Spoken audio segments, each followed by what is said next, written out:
हेचे दान देगा देवा तुझा विसरण व्हावा. गुण गायन आवडी हेची माझी सर्व जोडी. पांडुरंगा करो प्रथम नमन. प्रथम नमन. करो प्रथम नमन. प्रथम नमन. दुसरे चरण संताची या. दुसरे चरण संताची या. दुसरे चरण संताची या. त्यांच्या कृपादाने कथेचा विचार. कृपादाने कथेचा विचार. कृपादाने कथेचा विचार. कृपादाने कथेचा विचार. बाबाजी सद्गुरु दास तुका. बाबाजी सद्गुरु दास तुका. बाबाजी सद्गुरु दास तुका. जयांचे केलिया स्मरण होय सकळ विद्येचे अधिकरण. हेची वंदू श्री चरण श्री गुरूंचे ते नमस्कारोनी आता. मज हृदयी सद्गुरु जेने तारिला संसार पुरो. म्हणून विशेष त्यादरू विवेकावरी. हेची दान देगा देवा तुझा विसरण व्हावा. गुण गायन आवडी हेची माझी सर्व जोडी.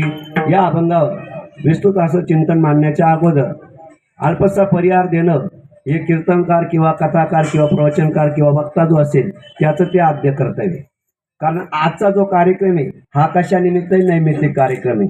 गेली 24 वर्षापासून किती 24 वर्षापासून आता 24 वर्ष म्हटल्यानंतर 12 वर्षाचं एक तप. 12 दुने 24 म्हणजे आता कितवे तपाची पूर्ती होते आपली. आणि त्यातली आजची शेवटची कीर्तनाची सेवा रात्रीची शेवटची. उद्या सकाळी काला आणि काल्यानंतर जो थांबला तो कशाला आला. कारण काय नैमित्तिक कार्यक्रम आहे हा. दत्त जन्माचा उत्सव आहे. जसं आम्ही आमचा वाढदिवस बनवतो. अभिष्ट चिंतन सोहळा खरं नाव आहे त्याचं. पण आमचं काय जे आमचं आयुष्य घडतं त्याला आम्ही वाढदिवस म्हणतो. कुमार गुरुजी मग जीवन जगत असताना आपण हा उत्सव का केला पाहिजे. हे उत्सव करण्यामागचे कारण काय आहे. आता आमचे कुमार गुरुजी असतील आमचे गुरुवारे. कारण मला नावं काय घेत नाही मी. ते माझ्यापेक्षा वयाने फार मोठी आणि लहान्या माणसांनी मोठ्यांच्या पायावर नतमस्तक व्हायचं. त्यांची नावं नाही घ्यायची कारण त्यांनी आम्हाला आशीर्वाद दिलेले.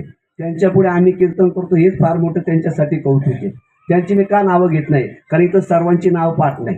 आणि एखाद्याचं सुटलं म्हणजे त्यांनी सांगायचं बाबा हा तुझा टाळ हे तुझं कीर्तन मी चाललो आहे. परंतु तरी बी माझं असं आहे. कारण तुम्हाला एक सांगू का कीर्तन सुरुवात करण्याअगोदर एक गोष्ट सांगतो मी. ही जी सगळी मंडळी उभी ही दिवसा काय आहे शेतकरी वारकरी नोकरीवाले काही ना काही उद्योग करतात दिवसभर. 8 घंटे असेल 6 घंटे असेल 10 घंटे असेल बरोबर आहे. ज्याचा जो व्यवसाय असेल तो व्यवसाय करतात. आणि रात्री या नाम उत्सवामध्ये 2 तास आमच्यासारखे कीर्तनकार जर आगाऊ असले तर काही काही 2.5 तास कीर्तन करतात. ते त्यांना झेलावं लागतं. परंतु ही जी आहे ही या जगातली या विश्वातली काय ऋषीमुनी काय ऋषीमुनी यांना कोणी गुणीजन म्हणत असेल कलाकार म्हणत असेल. मी कलाकार म्हणत नाही. कलाकार तमाशात असतात. हे गुणीजन आहे. आणि या गुणीजनांनी दिवसा काय करायचे कष्ट करायचे आणि रात्री वारकरी संप्रदायासाठी स्वतःचा वेळ द्यायचा. बघा ना याच्यामध्ये कित्येक म्हातारे ज्यांनी खाली बसून कीर्तन ऐकलं पाहिजे. आमचे कुमार गुरुजी असतील वय काय चालू आहे. पण तुम्हाला एक सांगू का जो परमार्थाचा आमचे सातारकर बाबा एक वाक्य सांगायचे. सातारकर बाबाला एका म्हातारीने प्रश्न विचारला म्हणे बाबा तुम्ही जेव्हा व्यासपीठावर असतात त्यावेळी तुम्ही 86 वर्षाचे असताना सुद्धा आम्हाला तरुण दिसतात. कसे दिसतात तरुण दिसतात. ते तरुण दिसतात म्हटल्यानंतर बाबांनी सांगितलं ठीक आहे म्हणे एकदम बरोबर आहे. कारण मी जेव्हा भगवंताचा होतो भगवंत कसा आहे सगुण निर्गुण आहे. आणि त्याचं चैतन्य आम्हाला कसं वाटतं ते वाटतं. आणि त्यामुळे आता मला सांगा ज्ञानेश्वर महाराजांचं चैतन्य त्यांच्या देतं. जेव्हा व्यासपीठाच्या गादीवर जो बी येतो मी जरी आज आहे उद्या दुसरा काल दुसरा. इतर माणसं बदलतील पण चैतन्य बदलणार. कीर्तनकार बदलतील कदाचित. कोणी 2 वर्षाचा असेल कोणी 5 वर्षाचा असेल कोणी 50 वर्षाचा असेल कोणी 70 वर्षाचा असेल. हे कीर्तनकार बदलतील. कोणी दराचे असतील कोणी 1500चा असेल 2000चा असेल 15चा असेल 50चा असेल 1 लाखाचा असेल. ते काही जरी असलं पण इथं जो उभा राहतो त्याचं चैतन्य मात्र भगवंत काय करतो टिकवून ठेवतो. आणि आमचे दत्तात्रय प्रभू यांनी हे वातावरण जे आहे हे वातावरण जे संमिश्र बनवलेलं आहे. आणि हा जो धर्मयज्ञ केलेला आहे या धर्मयज्ञाचा एकच उद्देश आमच्या कुमार गुरुजी कारण हत्ती के पाव मी सत्य के पाव यामध्ये सगळ्यांचं, आमचे सांगळे काका असतील, आमचे सानप बाबा असतील, आता एकदा नावं घेऊनच घेतो. बाबा तुमचं नाव सांगाली नाही तरी बाबा. शिरसाट महाराज बाबा बोला. शिंदे बाबा बोला. पेंटर बाबा. नाही मी नाव नाही घेणार, माझे गुरुवर्य, माझे पिताश्री. तुम्ही भास्कर महाराज. आणि खास नाशिकला असतात पण ते कुठले, भगवान बाबाच्या वास्तव्यातले, बीडमधून आलेले. म्हणजे त्यामुळे भगवान बाबाचाही आशीर्वाद माझ्या मस्तकी ठेवण्यासाठी मुंडे महाराज आले, त्यांनाही मी नमस्कार करतो. बाबा नाव बोला. चव्हाण महाराज, शिरसाट बाबा आणि आमचा नामदेव. एक शब्द भोर बाबा गेले, नामदेवाची काय करून गेले. आणि बघा नामदेव किती गोंडस दिसतो. असं वाटतं का नामदेवला आजच घेऊन जावं. कारण जीवनामध्ये बघा त्याचा रंग जर तुम्ही अंगावर घेतला तर तुमच्या जीवनामध्ये रंग आणल्याशिवाय राहत नाही. आणि त्याचा रंग जर आम्ही घेतला नाही तर आमचं जीवन बेरंग झाल्याशिवाय राहत नाही. बाबा नाव सांगा. अरे वा. दर्शन महाराज अतिशय कमी वयामध्ये, कारण तरुणा भाग्यवंत नटे हरी कीर्तनात आणि ज्या पद्धतीने तरुण पाहिजे तसंच पकवाज वाजवताय त्या पद्धत त्यांच्याकरता टाळ्या वाजवा. त्याचबरोबर वयाचं 75-80 असेल, या वयामध्ये पेटीचं हे करताय किती, बरोबर आहे ना. 75 म्हणजे 75 65 65 10 वर्ष पुढे गेलो. बाबा 10 वर्ष मागवा आणून. सानप बाबा माझे पिताश्री सानप बाबा असतील, त्याचबरोबर माझी आई साहेब आहे, माझी बहीण आहे, माझी मेवणे आहे, त्याचबरोबर ही सगळी मंडळी. बोला पटापटा. कांगणे बाबा, वाणी बाबा. अतिशय सुग्रास असा सकाळचा फराळ दिला. तो फराळ होता का जेवण होतं मलाच कळलं नाही. मला आताची सुद्धा भूक हे राहिली नाही. आडसरे महाराज, गायकवाड महाराज, जोंधळे बाबा, बरोबर तुम्ही. आणि अशा या वातावरणात तुम्ही माझ्या का तुमच्याची नावं घेऊन घेते ना, आम्ही काय तुमचं घोडं मारलं का. त्याच्याकरता एकच काम करतो. मस्तक हे पायावर यावर करे संताना,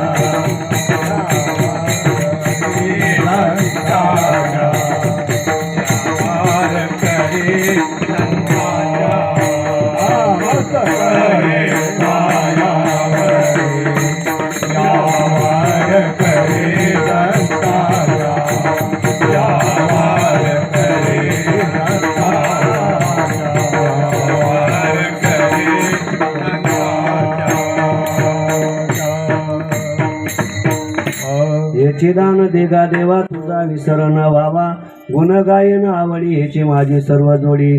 या अभंगामध्ये जगद्गुरु तुकोबाराय सांगतात, देवा मला जर द्यायचंच असेल, काही दान द्यायचं असेल तर ह्याची दान देगा. स वापरलेला म्हणजे चकारात्मक. आणि एकदा जिथं चकारात्मक वापरलं तिथं त्या कार्याची काय होते, सिद्धी होते. ह्याची दान देगा. तुला द्यायचंच असेल तर ह्याची दान देगा देवा. कोणतं दान दे, कधीच तुझा विसर पडला नाही पाहिजे. पण हे इथं बोलतोय मी, हे इथं मी बोलतोय पण कीर्तनापुरतंच. कारण आम्हाला त्याचा आठव कधी होतो, जेव्हा आम्ही भजनात असेल, जेव्हा आम्ही कीर्तनात असेल, जेव्हा आम्ही प्रवचनात असेल, त्यावेळेस आम्हाला त्याचं स्मरण होतं. आणि जेव्हा त्याचं स्मरण होतं तेव्हाच आम्ही सांगतो तुझा विसर न व्हावा. पण इतर वेळ जर शोधला तर 22 तास काय, बरोबर आहे की नाही. 22 तास काय. तर इथं तुकाराम महाराजांनी तशी मागणी नाही केली. काय सांगितलं का, ह्याची दान देगा देवा आणि तुझा विसर न व्हावा. मग तुझा विसर ज्याने पडणार नाही त्या संसाराकडे मला लावू नको. ज्या संसारामध्ये मला तुझा विसर पडतो ना तो संसार देऊ नको. मग ज्याने तुझी आठवण होईल असं काहीतरी दे. तर ते जे गुण आहे तुझे ते गुण मी काय करेल, गुण गायीन आवडी. काय करेल मी ते गुण आवडीने गाई, गुण गायीन आवडी. आणि हीची माझी सर्व जोडी. हीच माझी काय आहे, स्वतःची प्रार्थना आहे, स्वतःची सदिच्छा आहे का तुझे माझ्या या मानवी जन्मामध्ये आल्यानंतर तुझे फक्त मी काय केले पाहिजे, गुण गायले पाहिजे. मग आता हे करत असताना का हो, तुम्ही तर संसारात राहतात, त्याच्यामध्ये तुम्हाला मुक्ती मिळणार आहे. परमार्थात आल्यानंतर मुक्ती मिळणार आहे, काही वेळ थोडंफार धनही मिळणार आहे, बरोबर आहे की नाही. कारण आता मी काय असंच आहे का, काही ना काहीतरी मिळणार आहे. मग धनही मिळणार आहे, मुक्तीही मिळणार आहे. पण तुकाराम मला सांगतात, न लगे मुक्ती धन संपदा. ही मुक्ती नको, धन नको, संपदा नको, न लगे मुक्ती धन संपदा. आणि मग काय पाहिजे तुकोबाराय, ते तुकोबाराय सांगतात मला फक्त या संतांचा काय ते संग दे. आणि या संतांचा संग मला दिल्यानंतर मी काय करीन, कारण या संतांच्या संगतीमध्ये गुण गायीन आवडी आणि ह्याची माझी सर्व जोडी. का हो तुकोबर आहे, तुम्ही ज्या मानवी जन्मामध्ये जाताय तुम्हाला गरिबीच्या यातना माहिती नाही का? किती गर्भाचं वासाचं दुःख गाढ आहे. इतकं गाढं दुःख असताना सुद्धा तुम्ही या जन्माची का अपेक्षा करतात? त्या तुकाराम महाराज सांगतात, मला किती वेळा जरी जन्म यावं लागलं, किती वेळा जरी मी जन्माला आलो तर आल्यानंतर मी फक्त काय करेन, तुझं नामचिंतन करेन. का तुका म्हणे गर्भवासी आणि घालत असताना सुखे घालावे आमाशी. तुका म्हणे गर्भवासी सुखे घालावे आमाशी. पुढं काय? गुण गायीनं आवडी. मग आता सगळे गुण आवडीनेच गाणार आहे ना, कारण ज्याला प्रमाण जे येईल बिनधास काहीच करायचं. कारण तुम्ही इथं काय करताय, जो नको ती कामं करतो तो घाबरत नाही. तुम्ही तर इथं परमार्थ करताय. मग परमार्थ करत असताना फक्त यांनीच बोलायचं का? तुम्ही फक्त जसे काही बाबाच्या साखरपुड्याला आले अशा याच्याने नाही राहायचं. कारण इंदुरीकर महाराज सांगतात, कीर्तन ऐकायचं असेल तर कीर्तन ऐकत असताना कसं व्हायला पाहिजे, एकदम फ्रेश बसलं पाहिजे. कारण काय करायला पाहिजे, फ्रेश बसलं पाहिजे. आणि तुमची व्यवस्था आधी केली ना कार्यकर्त्यांनी, कोणाला केळी दिली, कोणाला लाडू दिले. आमच्या जीवनात काही नाही आम्ही असेच आहे. पण तुम्हाला प्रत्येकाला व्यवस्था केलेली. समजा भूक लागली, काढा लाडू खा, पण खाताना आवाज करू नका, तरी मला डिस्टर्ब आहे. बरोबर आहे. मग तुमची सगळी व्यवस्था झालेली. हे कशामुळे? तुम्ही भगवंताच्या दरबारात आलेला आहे. आणि भगवंताचं जीवनात असं आहे, घेशी तेव्हा देशी. तुम्हाला पहिले त्यांनी दरवाज्यात बोलवलं आणि बोलावल्यानंतर तुमच्या हातात केळी दिलेली, लाडूचा प्रसाद दिलेला आहे. हाच काय आहे, भगवंताची तर कोणाचीच निराशा होत नाही. म्हणून तुका म्हणे गर्भवासी आणि सुखे घालावे आमाशी आणि गुण गायीन आवडी ह्याची माझी सर्व जोडी. विठ्ठल विठ्ठल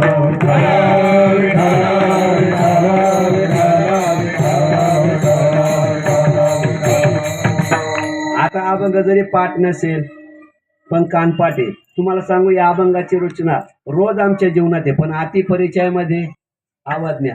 बरोबर आहे. हा अभंग प्रत्येकाच्या जीवनात रोज आहे.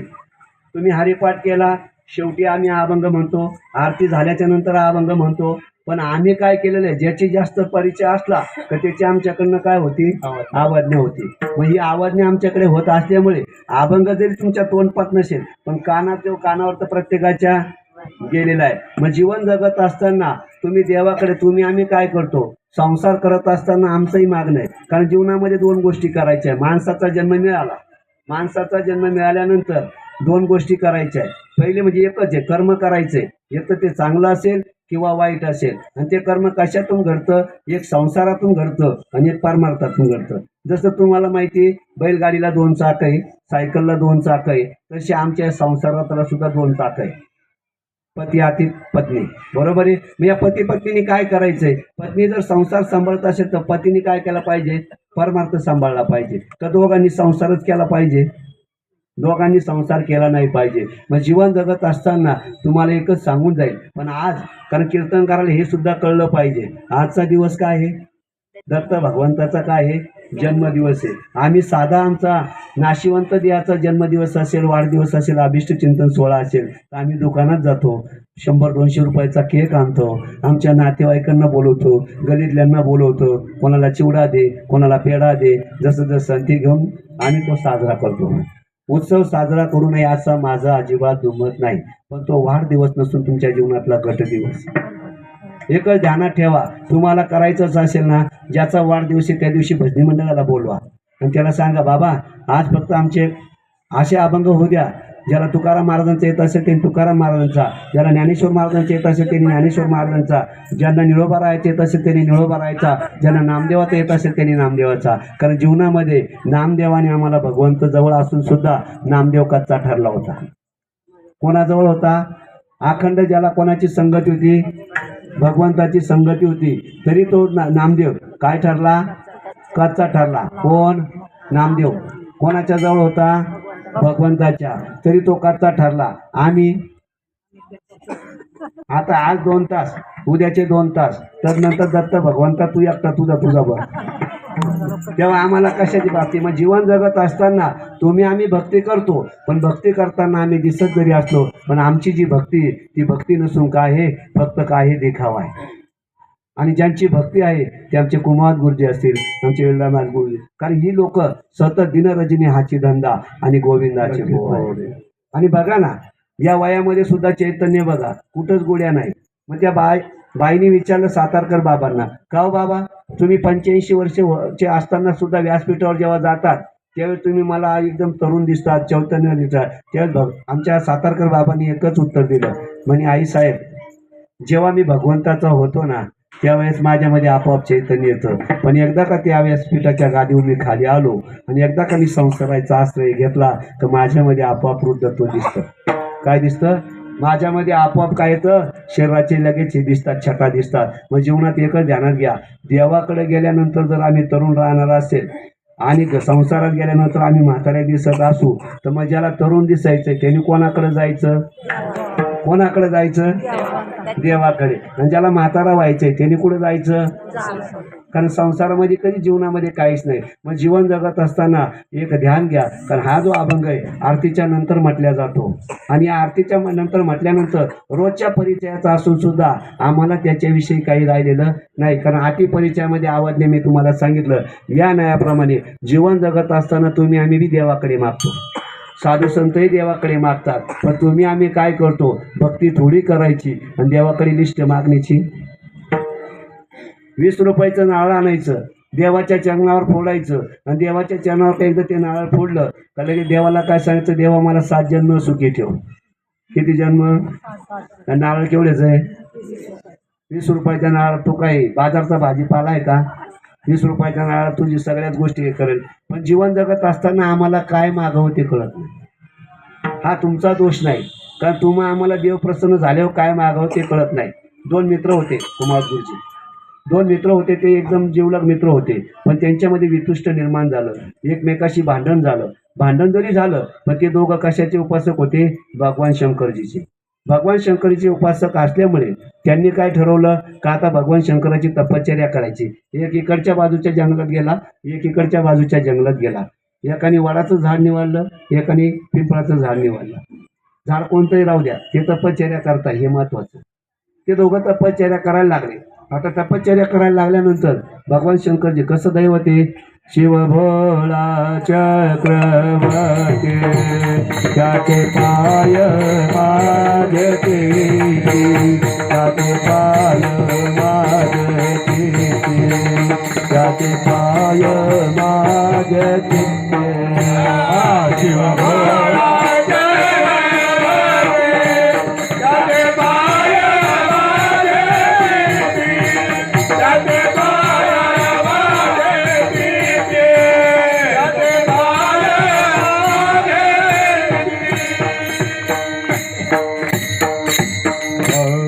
दैवत असल्यामुळे लगेच प्रसन्न झालं.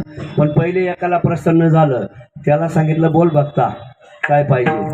त्याने सांगितलं देवा तुम्ही इकडं आले पण तिकडच्या बाजूला माझा मित्रही तपश्चर्या करत होता, तुम्ही पहिल्यांदा माझ्याकडे आले का त्याच्याकडे जाऊन आले?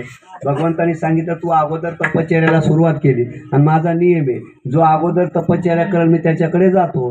तर मी आता तपश्चर्या तू केल्यामुळे तुला प्रसन्न झालोय, तुला काय मागायचं माग.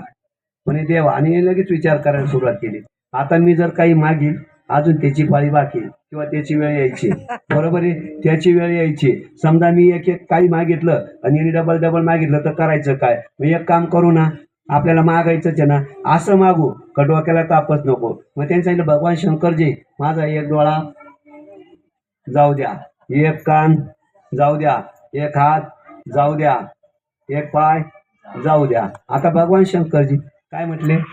तथास्तु. आता तथास्तु म्हटल्यानंतर ते काय रामनाथ महाराज होते का? तुम्ही मागणी केली, मी कितीतरी तथास्तु म्हणलं तर तुमचं काही सारा शेंबूड निघणार नाही का? भगवान शंकरजी होते. आणि काय झालं त्याच्यामुळे?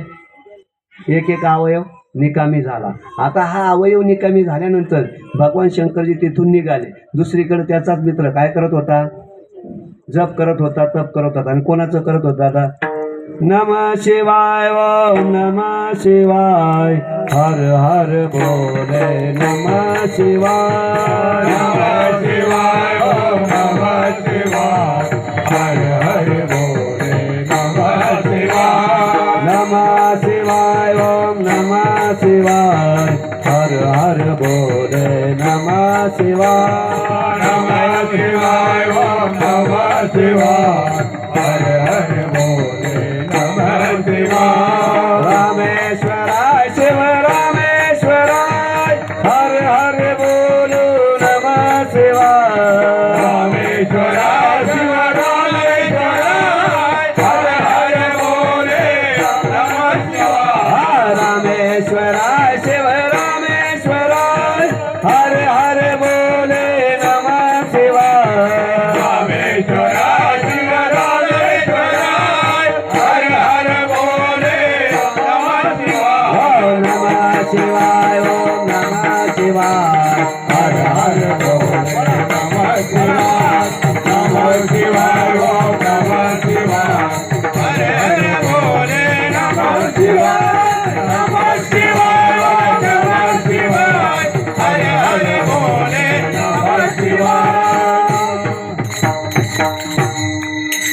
अशा पद्धतीचं जप तो मित्र करत होता व तुम्ही मी सांगितलं तसंच करताय.